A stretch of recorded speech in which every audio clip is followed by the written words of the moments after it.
Welcome back. A bank's fraud detector saves a Kansan from a bad deal. This report coming up from the Better Business Bureau. It shows the person tried to buy equipment on Facebook Marketplace.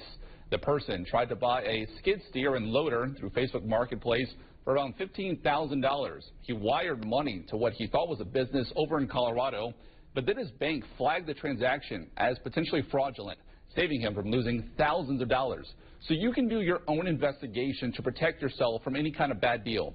You should always see the item in person first. Research that business and make sure the address is real. Check any reviews and call the number. We reached out to the company in question here. It's Iron Land Equipment. The website is now gone. There's no working phone number, and when we emailed the address listed, it bounced back immediately. A wire transfer is not in and of itself a reason to be suspicious, but if you haven't seen the equipment in person and you don't know that that company is reputable, it is quite the risk to wire transfer money to someone you haven't met before. The Better Business Bureau passed the report on to the Ford County Sheriff's Office for investigation. We reached out to the Sheriff's Office for an update on that investigation, but have not heard back. The Salina Police Department says it's investigating after a 77-year-old man was scammed out of $200,000. They say it all started back in May. Police say the victim was contacted by two people who told him he won the Mega Millions lottery and a new vehicle. They told the victim in order to collect his winnings, he had to send over $500 increments in cash cards to cover legal and processing fees. The victim was later contacted by a third person who told him those original two men had scammed him. The third man told the victim he could fix it and asked him to send more money via cash cards.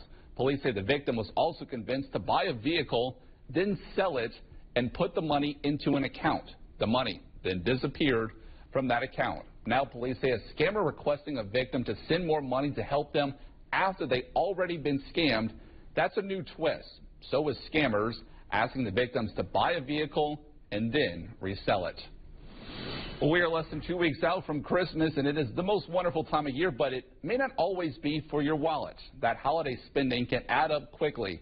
You have your normal bills like rent, utilities, insurance, and food. Plus, you can see an increase in energy bills since it'll be darker earlier and you'll be heating your house more. And that's all before talking about the cost for gifts and travel. So here's a couple tips that you may need to know. So the best way to avoid overspending this holiday is to just plan ahead. Planning ahead helps you avoid things like same-day rush shipping and last-second gift purchases that are usually a bit more expensive. The National Retail Federation predicts holiday spending will be up again this year, setting a new record if projections do hold up. It would be the first time in American history that holiday sales surpassed $1 trillion nationwide.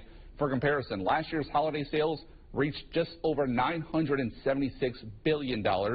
Ashley Manning of Mayor Trust Credit Union explains what you can do to avoid overspending. Just like Santa, make a list.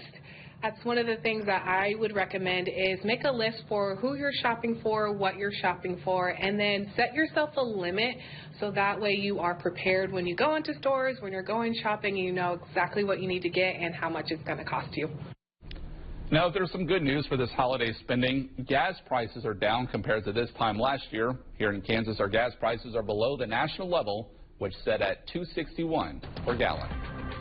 In read of a story, we want to hear from you. You can call us or email our investigators at the address and the number you see there on your screen. We'll look into interview issues for the next Factfinder Investigates.